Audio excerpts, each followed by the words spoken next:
Assalamu alaikum students. Now we are going to discuss on Pakistan Affairs 2020 paper. First we have the question, how the reform movements of Sheikh Ahmad Sarhindi influenced the history of Muslim India. Sheikh Ahmad Sirhindi की reform movement से उन्होंने मुस्लिम India को किस तरीके से influence किया, history के अंदर इंडिया की, मुस्लिम इंडिया के अंदर किस तरीके से उनकी रिफॉर्म मूवमेंट ने अपना जो उनका जो असर था वो क्या था, किस तरीके से असर अंदाज हुई शेख अहमद सरहिंदी की रिफॉर्म मूवमेंट. शेख अहमद सरहिंदी का first we have to give introduction, थोड़ा सा आप इंट्रोडक्शन यहाँ पे देंगे. He was actually a renowned Sufi scholar who lived in the Mughal Empire during the 16th and 17th centuries के एरा में ये थे, lived in Mughal Empire, और he was actually a prominent figure in the reform movement that aimed to revive Islamic orthodoxy and counter the perceived influence of Hinduism on the Muslim community. जो एक perceived influence था Hinduism का Muslim community के ऊपर, कि हिंदू और मुस्लिम दोनों communities एक साथ रह रही थी, तो हिंदू कल्चर का, हिंदू रिलीजन का, इन तमाम चीजों का काफी ज्यादा जो है वो एक एक असर जो है वो होना शुरू हो गया था मुस्लिम कम्युनिटी के ऊपर. और बहुत सी बिद्दतें आप कह लेंगे, इस तरह की चीजें जो है वो मुस्लिम कल्चर के अंदर भी जब वो शामिल होना स्टार्ट हो गई थी.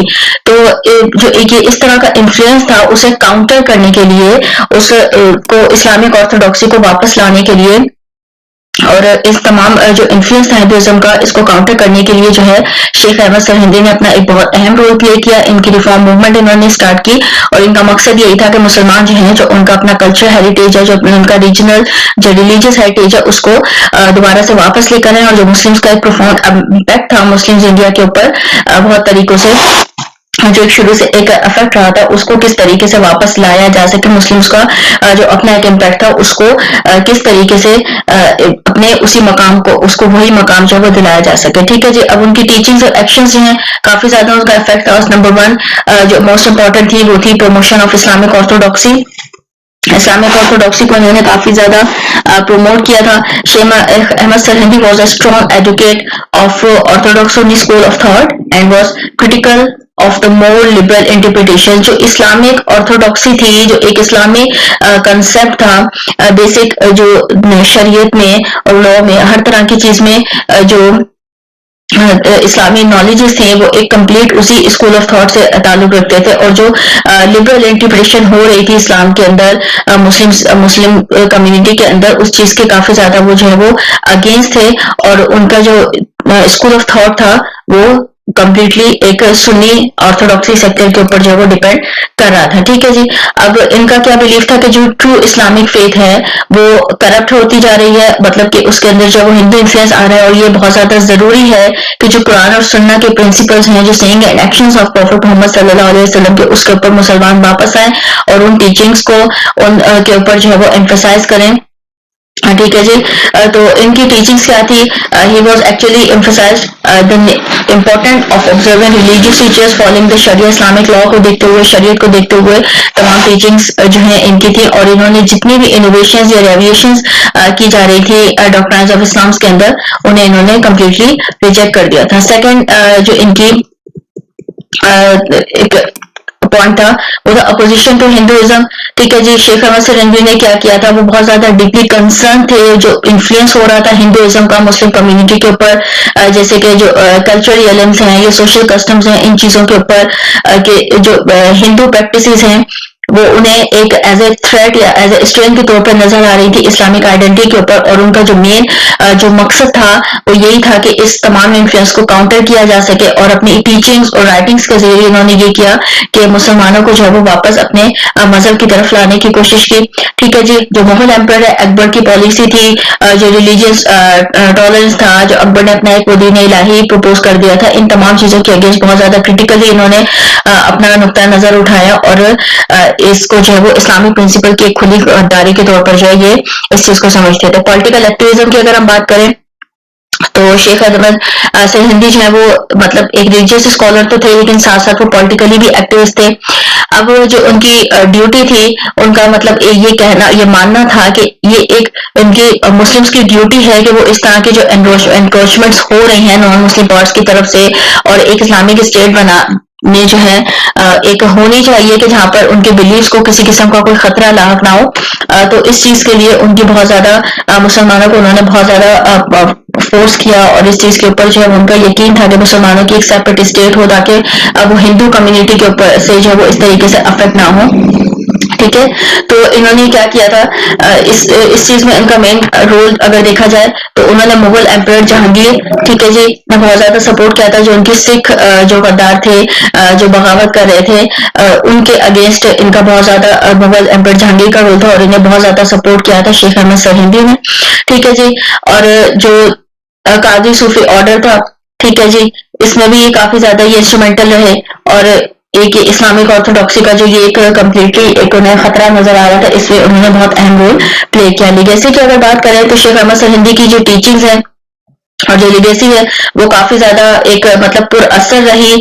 इनकी ये तमाम जो एफर्ट्स थी, जो तमाम कोशिश ने एक लास्टिंग इम्पैक्ट दिया। इन्होंने मुस्लिम हिस्ट्री, मुस्लिम इंडियंस की हिस्ट्री के अंदर और इनके जो फॉलोअर्स हैं उन्हें मुजद्दिद के तौर पर, मुजद्दिदी जो है उनके तौर पर जाना जाता है। ठीक है जी, और ये आगे प्रमोट करते गए उनकी टीचिंग्स को और ये इन्होंने एक जो शेपिंग्स है इस्लाम को दोबारा से शेप अप किया और इसका राइवलिज्म के हम तौर पर कह सकते हैं 18th सेंचुरी के अंदर ये इस्लाम का दोबारा से एक रिवाइवल हुआ।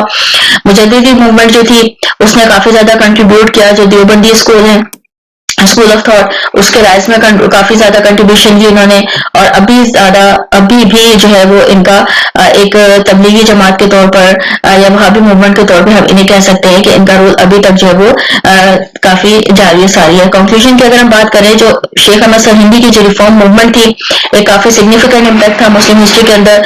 इन्होंने इस्लामिक ऑर्थोडॉक्सी को प्रमोट किया, अपोजिशन की, इन्होंने हिंदुइज्म की और जो मुस्लिम आइडेंटिटी थी, मुस्लिम कम्युनिटी की आइडेंटिटी थी साउथ एशिया के अंदर, उसको काफी ज्यादा दोबारा से रिशेप किया, रिवाइव किया और जिनकी पॉलिटिकल एक्टिविटीज्म था, उनकी जो लेगेसी थी वो अभी तक जारी है और ये जो इस्लामिक रिवाइवलिज्म है और रिलीजियस मूवमेंट्स हैं वो कंटिन्यूसली अब तक जो है वो चली आ रही है। ठीक है जी, अपने तमाम हिस्टोरिकली थोड़ा कंटेंट देना है, उसके बाद इनकी जो मूवमेंट थी वो देनी है और कंटिन्यू इनकी किस तरीके से चली है वो इस क्वेश्चन में आपने यहाँ पे ब्रीफली डिस्कस कर देना है। Next we have China, Pakistan, Russia cooperation will find suitable support mechanism in Shanghai Cooperation Organization।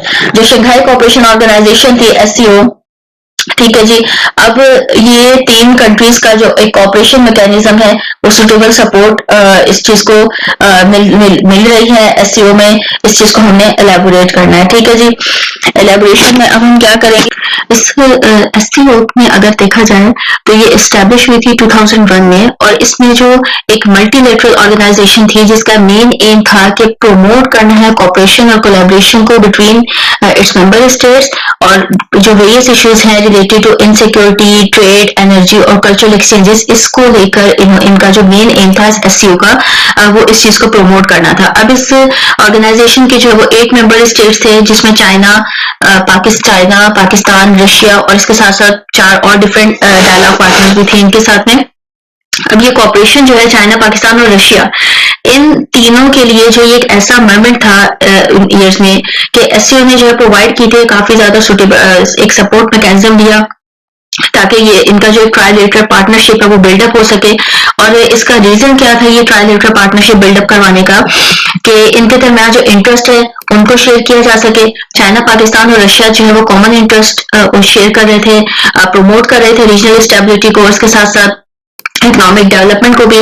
जो SCO है वो प्रोवाइड कर रहा था a platform for these countries to work together on issues related to security, trade and investment. Means SCO की help से ये तीनों कंट्रीज जो हैं means China, Pakistan and Russia, ठीक है जी, ये तीनों के तीनों आपस में मिलकर क्या कर रहे थे कि इनका एक कॉपरेशन, इनकी एक जो वो डेवलप हो रहा था जिसकी वजह से रीजनल स्टेबिलिटी बढ़ी और इकोनॉमिक डेवलपमेंट में भी जो इन्होंने काफी ज्यादा हेल्प आउट किया। अब ये SCO जो है एक्चुअली में प्लेटफॉर्म प्रोवाइड कर रही थी इन कंट्रीज को और कि आपस में ये सिक्योरिटी, ट्रेड और इन्वेस्टमेंट से रिलेटेड जो इश्यूज हैं उनको रिजॉल्व या सॉर्ट आउट कर सके। ठीक है जी, नेक्स्ट हमारे पास जो जियो पॉलिटिकल सिग्निफिकेंस थी, जियो पॉलिटिकल सिग्निफिकेंस एक्चुअली में क्या है कि एससीओ एक इस तरह की ऑर्गेनाइजेशन है जो यूरेशियन रीजन है जी, ठीक है जी, जिसके एक सिग्निफिकेंट जो पॉलिटिकल इंपॉर्टेंस है इसकी स्ट्रेटेजिक लोकेशन की वजह से, इसके जो वास्ट रिसोर्सेज हैं ताजिकिस्तान काजाकिस्तान वगैरह, तो इनकी एक अपनी एक इम्पोर्टेंस है इनकी। तो ये कॉपरेशन चाइना, पाकिस्तान और रशिया का एक्चुअली में हेल्प कर रहा था स्ट्रेंथन अप करने के लिए इन रीजन में भी इनके जो स्ट्रेटेजिक इंटरेस्ट है उन्हें इम्प्रूव करने के लिए।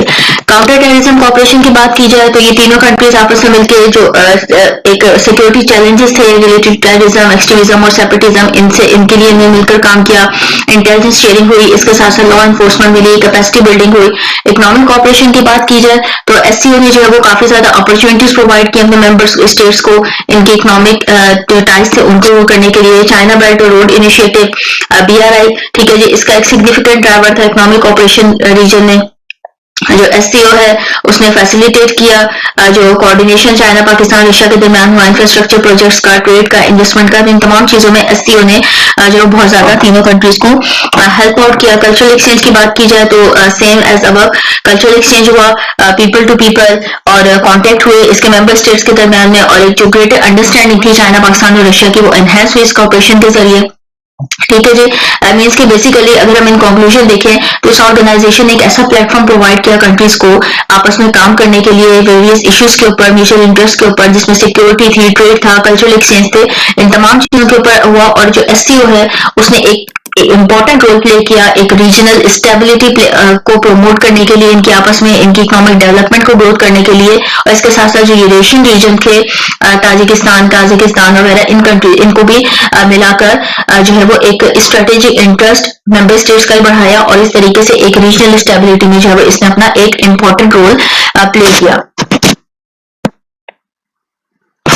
What are the major provisions of Shimla Agreement 1972 between Pakistan and India? Pakistan and India के दरमियान में जो शिमला एग्रीमेंट हुआ, ठीक है, उसके जो मेन प्रोविजंस थे, मेजर प्रोविजंस, उसकी मेन इस्तेलाहात अगर हम कह सकें जो मेजर थी वो क्या थी, और किस तरीके से ये एक ड्यूरेबल पीस के लिए रीजन के अंदर जो वो हेल्पफुल साबित हुआ। ठीक है जी, ये हमने यहाँ पे देखना है। तो इसके लिए सबसे पहले The Shimla Agreement was signed on July 2, 1972. First we have to give the introduction. Intro में हमारे पास सबसे पहले क्या चीज है कि 1972 में 2 जुलाई 1972 में ये एग्रीमेंट साइन हुआ बिटवीन इंडिया एंड पाकिस्तान। और एक्चुअली में जो वॉर हुई थी 1971 में, जिसके नतीजे में बांग्लादेश जो है वो बना पाकिस्तान से, जो ईस्ट पाकिस्तान वेस्ट पाकिस्तान से जो सेपरेशन हो गई, इसके बाद जो है ये शिमला एग्रीमेंट हुआ दोनों कंट्रीज के दरमियान में। अब इस जो एग्रीमेंट है उसका मेन जो एम था वो क्या था, to establish a framework for long term peace and stability in the region, के आपस में दोबारा से दोनों कंट्रीज किस किस्म की कोई वॉर जो है जंग ना हो, कोई हालात जो है वो खराब ना हो, और किसी किस्म का कोई स्ट्रेन या टेंशन पैदा ना हो, और इन दोनों कंट्रीज के दरमियान में जो एक रीजन में स्टेबिलिटी और पीस है वो लॉन्ग टर्म कायम रहेगी, इस्टेब्लिशमेंट करनी थी। ये मेन एम था इस शिमला एग्रीमेंट का, which was held on 2 July 1972। जो इसके मेजर प्रोविजंस थे एग्रीमेंट के, बायलैटरल रेजोल्यूशन थी डिस्प्यूट्स की। The Shimla agreement recognise that the two countries have long standing issues that need to be resolve through peaceful means. इसमें थे कि दोनों कंट्रीज जो है उनके दरमियान में एक लॉन्ग स्टैंडिंग इश्यूज हैं जो कि रिजॉल्व होने चाहिए पीसफुल मैनर में। इसमें जो बायलैटरल डिस्कशंस और निगोशिएशंस हैं उनके ऊपर जोर दिया गया कि दोनों कंट्रीज आपस में बैठकर डिस्कशंस करें और निगोशिएट करें जो इनके इश्यूज हैं उनको रिजॉल्व करने के लिए। Respect for the line of control, LOC का जो है उसकी था कि उसकी रिस्पेक्ट करनी है, लाइन ऑफ कंट्रोल को एक दूसरे की जो है वो बॉर्डर्स का एहतराम करना है। जम्मू एंड कश्मीर के ऊपर जो एलओसी है उसको देखना है जो कि स्टैब्लिश हुई थी 1971 वॉर के अंदर। अब एलओसी जो है वो रिकॉग्नाइज की गई as a temporary ceasefire के तौर पर लाइन जो कि वायलेट नहीं होनी चाहिए। Exchange of prisoners of war, जो वॉर के दरमियान में जो कैदी थे, प्रिजनर्स थे, वो एग्रीमेंट हुआ कि जो तमाम प्रिजनर्स हैं वॉर के उनको रिपैट्रिएशन और सिविल डेटनीज के तौर पर 90 डेज के अंदर अंदर एग्रीमेंट के साइन के उन्हें जो है वो एक दूसरे को वापस कर दिया जाए। जो नॉर्मलाइजेशन थी रिलेशंस की शिमला एग्रीमेंट का ये था कि जो रिलेशन है वो उसे नॉर्मलाइज कर दिया जाए दोनों कंट्रीज के दरमियान में, इंक्लूडिंग जो पॉलिटिकल, इकोनॉमिकल और कल्चरल एक्सचेंजेस हैं वो तमाम चीजें भी दोबारा से बहाल कर दी जाए। अब जो शिमला एग्रीमेंट है तो एक्चुअली हेल्पफुल किस तरीके से एक ड्यूरेबल एस्टेब्लिशमेंट के तौर पर पीस डेवलप करने के लिए रीजन में किस तरह से इसमें बायलैटरल रेजोल्यूशन हुई, ठीक है जी, रिस्पेक्ट हुई लाइन ऑफ कंट्रोल की, कि दोनों कंट्रीज जो हैं वो आपस में जो वायलेशन है या स्कर्मिशेस हैं उनको रिजॉल्व करेंगे और सीज फायर लाइन की जो है वो वायलेशन नहीं होगी। एक्सचेंज हुआ प्रिजनर्स ऑफ वॉर का और नॉर्मलाइजेशन रिलेशनशिप्स जो है वो बिल्डअप हुआ। इन तमाम चीजों से क्या हुआ, bilateral resolution of dispute, respect of LOC, exchange of prisoners of war, normalisation of relationship, इन चीजों से क्या हुआ, इन अप्रोचेस की हेल्प से जो एस्केलेशन थी, टेंशन या एक स्ट्रेन वाली जो सिचुएशन थी, जो कॉन्फ्लिक्ट था कंट्रीज के दरमियान में, वो खत्म हुआ। इसके साथ साथ जो एलओसी की जो कमिटमेंट थी दोनों कंट्रीज ने की, उससे जो बॉर्डर के एक रिस्पेक्ट थी दोनों कंट्रीज की, अपनी सॉवर्निटी वाली लाइन थी, लाइन ऑफ एलओसी, तो इस सीज फायर लाइन इसकी वायलेशन को कंट्रोल किया गया। इसके साथ साथ जो प्रिजनर्स थे वो एक पॉजिटिव एटमॉस्फेयर डेवलप किया गया, कॉन्फिडेंस की जो है एक बिल्डअप होने में काफी हेल्प आउट हुआ और दोनों कंट्रीज ने जब एक दूसरे के प्रिजनर को फैसिलिटेट किया और जो सिविलियन डेथनीज थी उसके ऊपर हेल्प आउट किया, जो नॉर्मलाइजेशन थे रिलेशनशिप्स के, ठीक है जी, नॉर्मलाइजेशन की इंडिया पाकिस्तान के दरमियान में इनके रिलेशनशिप को काफी ज्यादा नॉर्मल एक ट्रैक के ऊपर आने में, जो पीपल टू पीपल कॉन्ट्रैक्ट थे, जो ट्रेड थी, जो कल्चरल एक्सचेंज थे, उन सब तमाम चीजों को वापस एक नॉर्मल लाइन में लाने में काफी ज्यादा इस एग्रीमेंट ने जो इसको हेल्प आउट किया। अगर कंक्लूजन की अगर बात करें तो एक सिग्निफिकेंट स्टेप था शिमला एग्रीमेंट, ठीक है जी, एक ड्यूरेबल पीस रीजन के अंदर बिल्डअप करने के लिए, एलओसी के ऊपर जो एलओसी की रिस्पेक्ट है उसको मेंटेन रखने के लिए, आपस में बायलैटरल नेगोशिएशंस के लिए, एक नॉर्मल रिलेशनशिप के लिए दोनों कंट्रीज के दरमियान में। इसमें काफी ज्यादा चैलेंजेस का भी सामना करना पड़ा, सेटबैक्स भी आए, लेकिन जो शिमला एग्रीमेंट है वो एज एक असेंशियल फ्रेमवर्क या लॉन्ग टर्म पीस और स्टेबिलिटी बिल्डअप करने के लिए जो है वो तय किया गया था, साइन अप किया गया था। इन पॉइंट्स को जो मेन पॉइंट्स थे उनको उनका फायदा क्या हुआ, किस तरीके से उसने स्टेप फॉरवर्ड लिया शिमला एग्रीमेंट ने, ये तमाम यहाँ पे क्वेश्चन जो हमने इस अपने तमाम जो पॉइंट्स हैं इस क्वेश्चन में डिस्कस करने हैं। ओके जी, next what is mean by the term proxy war, are there any extensive factors are play in the internal security situation of Pakistan. जो प्रॉक्सी वॉर है, ठीक है जी, इसको स्पेशली बताना है कि ये प्रॉक्सी वॉर का एक्चुअली में मतलब क्या है, प्रॉक्सी वॉर्स क्या होती हैं और इसका कोई एक्सटेंसिव फैक्टर है जो इंटरनल कोई इसका ऐसा फैक्टर जो बाहर से इसके ऊपर अफेक्ट कर रहा है और मुल्क की जो इंटरनल सिक्योरिटी सिचुएशन है उसके ऊपर इसका किस तरीके से असर हो रहा है इन प्रॉक्सी वॉर्स का, ठीक है जी। अच्छा जी, सबसे पहले जिस टर्म को हमने यहाँ पे एक्सप्लेन करना है वो है प्रॉक्सी वॉर्स। अब प्रॉक्सी वॉर्स क्या होती हैं? प्रॉक्सी वॉर्स एक्चुअली में रेफर करती हैं एक ऐसा कॉन्फ्लिक्ट या एक ऐसी सिचुएशन, दो या दो से उससे ज्यादा कोई एक्सटर्नल पावर जो कि किसी थर्ड पार्टी को यूज कर रही हैं और उसके बिहाफ में जो वो फाइट कर रही है। पाकिस्तान में हम इस सिचुएशन को इस तरीके से ले सकते हैं जैसे कि इंडिया और अफगानिस्तान है, कुछ फॉरेन पावर्स हैं जो कि प्रॉक्सी वॉर में इन्वॉल्व हो रही हैं और वो इंटरनल सिचुएशन किसी तीसरी जो थर्ड पार्टी है उसको एक फाइट के तौर पे सेलिब्रेट कर रही है, ठीक है जी। अब ये टर्म जो है वो एक्चुअली हम यूज करते हैं इंटरनेशनल रिलेशंस में, ठीक है जी, जहाँ पे एक स्टेट जो है वो सपोर्ट करती है लोकल ग्रुप को या इंसर्जेंट ऑर्गेनाइजेशन को किसी दूसरे कंट्री की और फिर उससे अपने स्ट्रेटेजिक ऑब्जेक्टिव्स या फिर डायरेक्टली एंगेज होती है कॉन्फ्लिक्ट्स के साथ में। मीन्स कि किसी कंट्री के जो इंटरनल ऐसे नॉन स्टेट फैक्टर्स जो कि ऑलरेडी उसके अगेंस्ट हैं, कोई एक्सटर्नल पावर उसके साथ इन्वॉल्व हो और फिर उसके थ्रू उस कंट्री के अंदर जो है वो एक लॉ एंड ऑर्डर वाली सिचुएशन क्रिएट करे या इस टाइप की, तो वो जो है प्रॉक्सी वॉर्स की सिचुएशन कहलाती है, ठीक है जी। अब पाकिस्तान के केस में अगर हम देखें तो the country has been a victim of proxy wars for many years. बहुत अरसे तक पाकिस्तान को ऐसी सिचुएशन का सामना करना पड़ा। इसमें जो पाकिस्तान का अगर हम केस देखें तो इसमें कंट्री को जो है हमारे पास ये जो पाकिस्तान और सॉरी इंडिया एंड अफगानिस्तान की सिचुएशन अभी हमने डिस्कस की, तो इंडिया एंड अफगानिस्तान वाली सिचुएशन को अगर देखें तो इससे बिलीव किया जा सकता है कि ये जो है वो इंसर्जेंट ग्रुप्स पाकिस्तान के अंदर जो है, ठीक है जी, उनको डिस्टेबलाइज करने के लिए और इसकी स्ट्रेटेजिक इंटरेस्ट को करने के लिए जो है इनका हम किस तरीके से यूज कर रहे हैं ठीक है जी। ये जो सिचुएशन है फॉरेन पावर्स की, ये किस तरीके से यहाँ पे अपना काम कर रही है, तो यहाँ पे हम इनका जो स्ट्रेटेजिक इंटरेस्ट परस्यू हो रहा है पाकिस्तान के अंदर इस डिस्टेबलाइज करके पाकिस्तान को करने से, तो वो सिचुएशन यहाँ पे हम इसको डिस्कस कर सकते हैं। जो काफी ज्यादा एक्सटेंसिव फैक्टर्स हैं, ठीक है, जो बिलीव कर रहे हैं कि ये internal security situation of Pakistan में अपना रोल प्ले कर रहे हैं। उसमें हमारे पास इंडिया है सबसे पहले। इंडिया और पाकिस्तान का अगर देखा जाए तो ये काफी लॉन्ग स्टैंडिंग हिस्टोरिकल कॉन्फ्लिक्ट है इनके दरमियान में, जो डिस्प्यूट्स हैं फॉर टेरिटरी ऑफ कश्मीर के लिए। तो इंडिया जो है वो अक्यूज है, जो सपोर्ट कर रहा है जो डिफरेंट सेपरेटिस्ट मूवमेंट्स हैं इस तरह की, जैसे बलूचिस्तान लिबरेशन आर्मी है, ये तहरीक तालिबान पाकिस्तान, तो इसके लिए इंडिया अक्यूज है कि पाकिस्तान के अंदर जो लॉ एंड ऑर्डर सिचुएशन है या नॉन स्टेट फैक्टर्स को जो वो सपोर्ट इंडिया प्रोवाइड कर रहा है।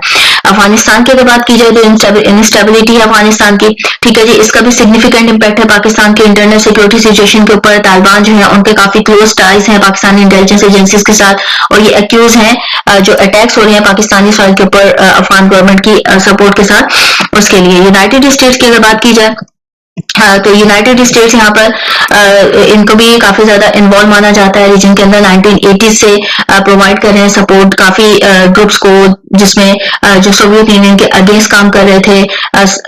इसके अलावा जो 9/11 अटैक्स हुए उनके बाद जिस तरीके से यूएस ने इन्वेड किया अफगानिस्तान को, और ये तमाम चीजें जिस तरीके से ये आपस में इनका एंगेजमेंट रही कॉन्फ्लिक्ट रहा कंट्री के साथ, तो ये तमाम चीजें जो एक्चुअली में एक स्पिल ओवर रहा पाकिस्तान की इंटरनल सिक्योरिटी सिचुएशन के लिए, और जिसमें जो एक्सट्रीमिस्ट ग्रुप्स हैं या पॉलिफरेशन है वेपन्स की, वो उसका सारा रुख जो पाकिस्तान की तरफ हो गया because of that relations of US with Afghanistan. ये तमाम सिनेरियो क्रिएट हुआ और इसमें ज्यादा फेस जो है वो पाकिस्तान को ही इन चीजों को करना पड़ा। ईरान की अगर देखा जाए तो ईरान जो है वो भी एक्यूज किया जा रहा है जो सेपरेटिस्ट ग्रुप्स हैं पाकिस्तान के अंदर, जैसे कि बलोच लिबरेशन आर्मी है, और इसके अलावा पाकिस्तान भी एक्यूज हो रहा है ईरान के लिए कि जो टेररिस्ट अटैक्स हुए हैं उनमें पाकिस्तान इन्वॉल्व है। तो इस किस्म की आपस में दोनों कंट्रीज आपस में एक्यूजेशन जो इनके ऊपर आ रही है, ये चीज जो इस चीज को अफेक्ट कर रही है। अब इन कंक्लूजन अगर देखा जाए तो प्रॉक्सी वॉर जो है वो एक्चुअली में कॉन्फ्लिक्शन है दो एक्सटर्नल पार्ट्स की, ठीक है जी, जो किसी ऐसी पार्टी को सेलिब्रेट कर रही है जो उसके बिहाफ के ऊपर लड़ रहा है। मीन्स जिस तरीके से इंडिया और अफगानिस्तान की एग्जांपल दी गई, तो इंडिया और अफगानिस्तान दो एक्सटर्नल पार्ट्स हैं, लेकिन वो एक थर्ड सेलिब्रेट को यूज कर रहे हैं, तालिबान को, अफगान तालिबान जो इंटरनल तहरीक तालिबान है या बलूचिस्तान लिबरेशन आर्मी है, उनको सपोर्ट कर रहे हैं, जो इंटरनल नॉन स्टेट फैक्टर है उसको सपोर्ट कर रहे हैं, और एक प्रॉक्सी वॉर जो वो स्टार्ट की हुई है जो कि इंटरनली किसी भी कंट्री को अफेक्ट कर रही है। ठीक है जी। अब पाकिस्तान को देखा जाए तो पाकिस्तान विक्टिम रहा है काफी अर्से तक इन प्रॉक्सी वॉर्स का, और अभी भी है। जो चीजें और ये तमाम चीजें जो वो डिस्टेबलाइज करती हैं कंट्री को, और काफी सारे जो एक्सटेंसिव फैक्टर्स हैं, ठीक है जी, जिनका एक रोल है internal security situation Pakistan, India, Afghanistan, United states, Iran, ये तमाम जो है वो पाकिस्तान की इन चीजों को अफेक्ट भी कर रहे हैं, और ये प्रॉक्सी वॉर्स में जो है पाकिस्तान को इन्वॉल्व कर रहे हैं।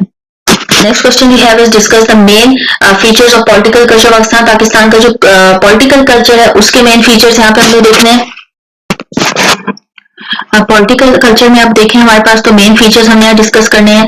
अब पॉलिटिकल कल्चर एक्चुअली में रेफर करता है जो वैल्यूज हैं, एटीट्यूड्स हैं, ठीक है जी, वैल्यूज, एटीट्यूड्स, बिलीफ, प्रैक्टिसेस, जो कि किसी जो इंडिविजुअल ग्रुप है या पॉलिटिकल सिस्टम है उसके बिहेवियर को शेप कर रहे हैं कि वो पॉलिटिकल सिस्टम के इन सिनेरियोज के ऊपर जो है वो वर्क कर रहा है। तो पाकिस्तान में के केस में अगर हम देखें तो पॉलिटिकल कल्चर हमारे पास शेप हो रहा है, इसमें mix historical, social, religious factors involve हैं, ठीक है जी। अब कुछ main features political culture Pakistan के कौन कौन से हैं हमारे पास, यहाँ पे अथॉरिटेरियनिज्म है, ठीक है जी, क्लाइंटेलिज्म है, डायनेस्टिक पॉलिटिक्स है, इस्लामाइजेशन है।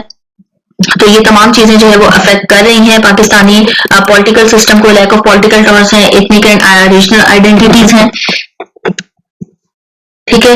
ये तमाम चीजें जो है वो एक्चुअली में अफेक्ट कर रही हैं पाकिस्तान के पॉलिटिकल कल्चर को। सबसे पहले अथॉरिटेरियनिज्म की बात करें तो पाकिस्तान की जो है वो एक लॉन्ग हिस्ट्री है मिलिट्री रूल को देखते हुए। सेवरल पीरियड्स मिलिट्री डिक्टेटरशिप के पाकिस्तान ने फेस किए, सिविलियन रूल का जो है वो कई बार अफेक्ट हुआ because of this military dictatorship. और इससे क्या हुआ कि जो कल्चरल अथॉरिटेरियनिज्म है जहाँ पे मिलिट्री और दूसरे पावरफुल इंस्टीट्यूशन है उनका एक सिग्निफिकेंट इन्फ्लुएंस रहा पॉलिटिकल प्रोसेस के ऊपर। मीन्स के एक अथॉरिटी कायम रही मिलिट्री की सिविलियन रोल्स के ऊपर, ठीक है जी। पॉलिटिकल कल्चर ने काफी ज्यादा फेस किया। क्लाइंटलिज्म की बात की जाए तो पॉलिटिकल पावर पाकिस्तान में जो है वो अक्सर डिस्टर्ब रही। किस वजह से? जो पर्सनल कनेक्शंस थे या पैट्रोनेज नेटवर्क थे, डिफरेंट तरह के मेरिट और आइडियोलॉजी इन चीजों को अफेक्ट किया। इससे क्या हुआ, जो कल्चरल क्लाइंटलिज्म था।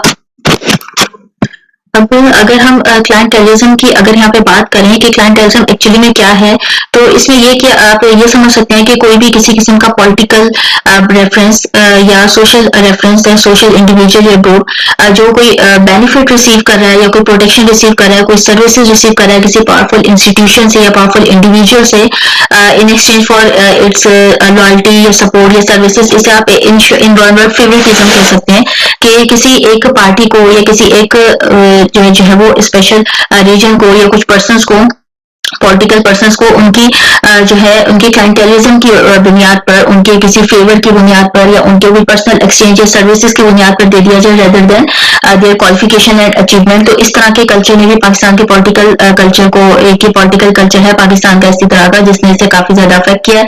डायनेस्टिक पॉलिटिक्स की अगर बात करें तो पाकिस्तान में जो पॉलिटिकल पावर है वो मोस्टली फैमिलीज में ही रन करती है, डायनेस्टिक तौर पर ही चलती है। मीन्स के अगर फादर है वो पास ऑन हो गए हैं तो उसके बाद उनके बेटों में देयर सन्स या उनके बाकी फैमिली मेंबर्स में ट्रांसफर होगी। तो ये कल्चर जो है एक्चुअली में डायनेस्टिक कल्चर है और इसका सेम फैमिलीज के अंदर जो है वो इसमें डोमिनेट करती हैं पॉलिटिकल सिस्टम में इस चीज से। तो ये जो पाकिस्तान का पॉलिटिकल लैंडस्केप है वो जनरेशन आफ्टर जनरेशन जो है वो चलता चला जा रहा है। इस्लामाइजेशन की अगर बात करें तो पाकिस्तान जो है वो एक इस्लामिक कंट्री है, ठीक है जी। इस्लाम के नाम पर एक बना था, एक इस तरह का मुल्क है। अब इसका कल्चर जो है इस्लामाइजेशन के ऊपर डिपेंड करता है, जहाँ पे पॉलिटिकल पार्टीज और लीडर्स हैं वो एक्चुअली में रिलीजियस रियोटिक हैं और सिंपलिज्म है up to appeal to voters के लिए। अपने इनका जो पॉलिटिकल सिनेरियो है वो इस्लामाइजेशन के ऊपर ही फोकस करता है। इथनिक और रीजनल आइडेंटिटीज की अगर बात करें तो पाकिस्तान एक डाइवर्स कंट्री है, कॉम्प्लेक्स में से यहाँ पे इथनिक और रीजनल आइडेंटिटीज का एक इस तरह कल्चर है जिसमें जो आइडेंटिटी पॉलिटिक्स है, पॉलिटिकल पार्टीज और लीडर्स वगैरह हैं, ये ऑफर इस तरह की इनकी अपील है कि स्पेसिफिक इतने के रीजनल ग्रुप्स हैं उन्हीं से यहाँ पे सपोर्ट जो है वो हासिल होती है। ठीक है जी। अब यहाँ पे लैक ऑफ पॉलिटिकल टॉलरेंस की अगर बात की जाए तो पॉलिटिकल डिफरेंसेस बहुत ज्यादा हैं आपस में, कई बार वायलेंस और इंटॉलरेंस की सिचुएशन भी पैदा हो जाती है और ये चीज है वो जो कल्चर है पॉलिटिकल इंटॉलरेंस का उसको बढ़ावा देता है। कंक्लूजन की अगर बात की जाए तो पाकिस्तान का जो पॉलिटिकल कल्चर है वो एक्चुअली में एक कॉम्प्लेक्स मिक्स है हिस्टोरिकल, सोशल, रिलीजियस फैक्टर्स का। कंट्री में जो अथॉरिटेरियनिज्म है जो भी डिस्कस किया, क्लाइंटेलिज्म, डायनेस्टिक पॉलिटिक्स, इस्लामाइजेशन, इथनिक और रीजनल आइडेंटिटीज और लैक पॉलिटिकल इंटॉलरेंस का, ये तमाम चीजें जो है वो पॉलिटिकल कल्चर को पाकिस्तान के अफेक्ट करती हैं और ये तमाम चीजें अंडरस्टैंड करना जो है पॉलिटिकल लैंडस्केप को डिस्क्राइब करने के लिए, इसके चैलेंजेस को डिस्क्राइब करने के लिए बहुत ज्यादा जरूरी है। Okay, now we have question number 7। Pakistan energy crisis was due to the lack of strategy and political will. Pakistan के जो एनर्जी स्ट्रेटेजी है वो जो स्ट्रेटेजी और पॉलिटिकल विल की कमी की वजह से आपने डिस्कस करना है। 2019 पेपर में हमने टॉपिक डिस्कस किया, इसमें हमने तमाम जो सिचुएशन है उन्हें इस तरीके से डिस्कस करना है कि पाकिस्तान के जो एनर्जी क्राइसिस हो रहे हैं वो जितने भी मेजर इश्यूज हैं पाकिस्तान में, जो शॉर्टफॉल हो रहा है इलेक्ट्रिक जनरेशन का, जो पावर आउटेजेस हो रहे हैं, लोड शेडिंग वगैरह हो रही है, ये तमाम फैक्टर्स एक्चुअली में लैक ऑफ स्ट्रेटेजी की वजह से है। ठीक है, लैक ऑफ स्ट्रेटेजी है, प्रॉपर स्ट्रेटेजी तैयार नहीं की जा रही है, कोई लॉन्ग टर्म सॉल्यूशन नहीं निकाल जा रहा है क्योंकि आउटडेटेड इंफ्रास्ट्रक्चर चल रहा है, जो शॉर्टेज है एनर्जी की, जो रिन्यूएबल एनर्जी रिसोर्सेज है उनके ऊपर इन्वेस्टमेंट नहीं हो रही है। तो ये तमाम चीजें जो है वो एक्चुअली में अफेक्ट कर रही हैं और इनके लिए प्रॉपर स्ट्रेटेजी बिल्डअप ना होना और because of non political will के पॉलिटिकल विल नहीं है, इसकी वजह से ये तमाम चीजें जो है वो अफेक्ट हो रही हैं। तो ये तमाम फैक्टर्स आपने यहाँ पर अपने इस क्वेश्चन के अंदर जो है वो इन्हें डिस्कस कर लेना है। ठीक है जी। जो सेलिंग फीचर्स हैं उमैयद पीरियड के वो यहाँ पे हम क्वेश्चन नंबर 8 में डिस्कस करेंगे। जो उमैयद पीरियड है वो एक्चुअली में क्या था, सिग्निफिकेंट एरा इस्लामिक हिस्ट्री का। ठीक है जी। 661 से 750 AD के दरमियान का एरा है।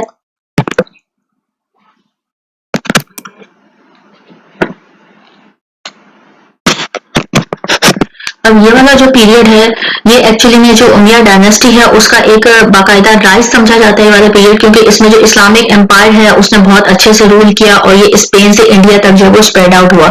अब कुछ सेलिंग फीचर्स उमैयद पीरियड के कौन कौन से हैं, एस्टेब्लिशमेंट ऑफ कैलिफेट, ठीक है जी।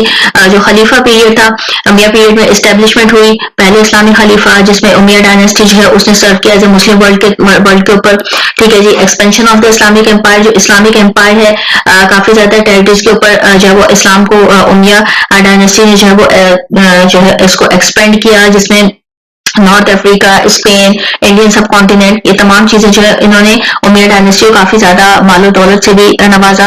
अरबाइजेशन ऑफ द इस्लामिक एम्पायर, ठीक है जी। अब जो इस्लामिक एम्पायर थे, उमैयद डायनेस्टी ने क्या किया था कि प्रमोट किया था अरब कल्चर जो था इस्लामिक एम्पायर का, अरबाइजेशन को। इसके साथ साथ अरेबिक जो है, अरेबिक लैंग्वेज को एडमिनिस्ट्रेशन और ट्रेड लैंग्वेज करार दे दिया था, और यूनिफाई किया डाइवर्स रीजन्स को उमैया रूल के अंदर। Establishment of Damascus and as the capital, जो दमश्क था सिटी, उसको एज ए कैपिटल के तौर पर इन्होंने बिल्डअप किया और इसे सेंटर इस्लामिक कल्चर लर्निंग का बना दिया। प्रमोशन ऑफ इस्लामिक आर्किटेक्चर, जो इस्लामिक आर्किटेक्चर है, मॉस्क हैं, पैलेसेस वगैरह, और ये तमाम जो पब्लिक बिल्डिंग्स थी, इस्लामिक आर्किटेक्चर को इन्होंने काफी ज्यादा एक उसको प्रमोट किया, उसकी डेवलपमेंट में अपना रोल प्ले किया। नेक्स्ट हमारे पास जो इस्टेब्लिशमेंट, जिजिया और टैक्स वगैरह, इसको इस्टेब्लिश किया इन्होंने। जो उमैयद डायनेस्टी है उसने उन्होंने इंट्रोड्यूस किया जिजिया को, नॉन मुस्लिम्स के ऊपर जो टैक्स लगाया गया उसको। और इससे क्या हुआ कि जो डिफरेंट मिलिट्री कैंपेन्स और एडमिनिस्ट्रेशन थी उसमें काफी ज्यादा इस चीज ने हेल्प आउट किया, ठीक है जी। रिलीजियस एंड पॉलिटिकल अपोजिशन, ठीक है जी। जो उमिया पीरियड है वो भी काफी ज्यादा सिग्निफिकेंट रिलीजियस है पॉलिटिकल अपोजिशन में। इसमें इंक्लूड हो रही है emergence of Shia and Khilji sectors as well as several wars against Umayyad rule. इसमें जो पॉलिटिकल अपोजिशन का इनको सामना करना पड़ा, जिसमें जो शिया और खिलजी थे, ठीक है जी, खारजी सेक्टर से, सॉरी, इनकी वजह से भी इन्हें काफी ज्यादा जो है वो पॉलिटिकल अपोजिशन का सामना करना पड़ा। इस्लामिक लॉ की डेवलपमेंट, उमिया में significant contribution to the development of Islamic law. जो इस्लामिक लॉ की डेवलपमेंट थी उसमें काफी ज्यादा इन्होंने अपना रोल प्ले किया। इस्टेब्लिशमेंट की इन्होंने पहले स्कूल, इस्लामिक जो से रिलेटेड इनके स्कूल तामीर हुए, तो काफी चीजों में जो है वो उमैया डायनेस्टी ने जो है वो हेल्प आउट किया, और एक इस्लाम को जो है वो एक अलग जो है वो तरीके से उन्होंने बाकायदा इस पे काम किया, और एक सिग्निफिकेंट एरा रहा मुस्लिम हिस्ट्री, इस्लामिक हिस्ट्री का, ठीक है जी। कंक्लूजन की अगर हम बात करें तो उमैया पीरियड जो है वो एक इस्लामिक हिस्ट्री का एक सिग्निफिकेंट एरा था। इसमें जो इस्टेब्लिशमेंट थी फर्स्ट इस्लामिक खलीफा की, इसके साथ साथ जो इस्लामिक एम्पायर था वो एक्सपेंड हुआ, जो प्रमोशन थी अरबाइजेशन की वो हुई, डेवलपमेंट हुई इस्लामिक आर्किटेक्चर लॉ की। तो ये तमाम चीजें एक्चुअली में ऐसे मार्क की जा सकती हैं कि एक रिलीजियस और पॉलिटिकल जो अपोजिशन थी कंट्रोवर्शियल जिजिया टैक्स की, तो ये चीजें एक्चुअली में एक डेवलपमेंट के तौर पर या एक बहुत ही प्रोमिनेंट एरा के तौर पर इस्लामिक हिस्ट्री के जो है वो उमैया पीरियड जो वो जाना जाता है, ठीक है जी। 2020 पेपर यहाँ पे हमारा कंप्लीट हो गया है। नेक्स्ट इंशाल्लाह 2021 का जल्दी अपलोड हो जाएगा। Thank you so much, Allah Hafiz.